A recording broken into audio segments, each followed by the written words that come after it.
Well, one of the most spectacular cars certainly in Cuff's garage today. It's been a scene, a home for racing cars in the past and some exotic sports cars, but I think there's not many more exotic than the Zonda, which Peter is fortunate enough to own. Part of your car collection, Peter.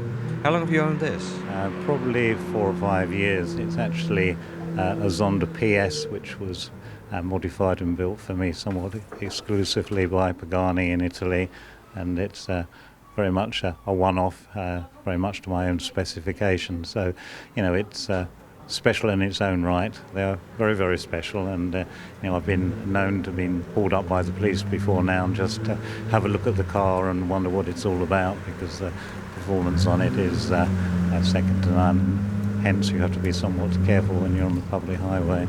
All right, second to none. Crunch me some numbers. Yeah, well, the car's probably worth in excess of $1 million, maybe getting on for 1.5 or even 2.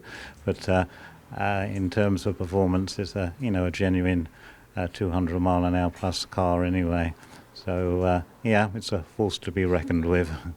And 0 to 60 time of 3 seconds? Yeah, somewhere in that region, yes, definitely.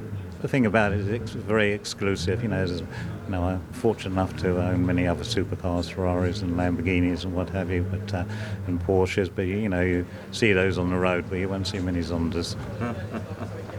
It's nice to have that sort of vehicles in your collection. Shall we go and have a look inside, because it really is just as exotic inside as it is outside? Yes. I'll let you open it up. I don't want to get my sticky fingers on it.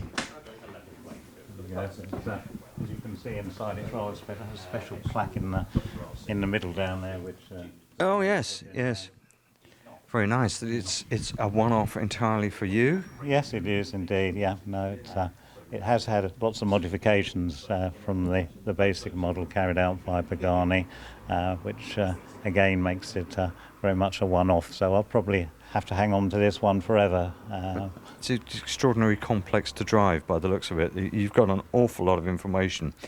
It's not a dashboard, it's a collection of instruments, but the paddles, as we've seen in the Formula One cars and supercars for many years, but this steering area, the dash, and I use that word loosely, behind that is very, very complex. Yeah, I think one of the original ideas from Pagani was, the basic design going back to the earlier Zondas, all revolved around, like the cockpit of a fighter aircraft, and it is very much like a cockpit. There's lots of instrumentation.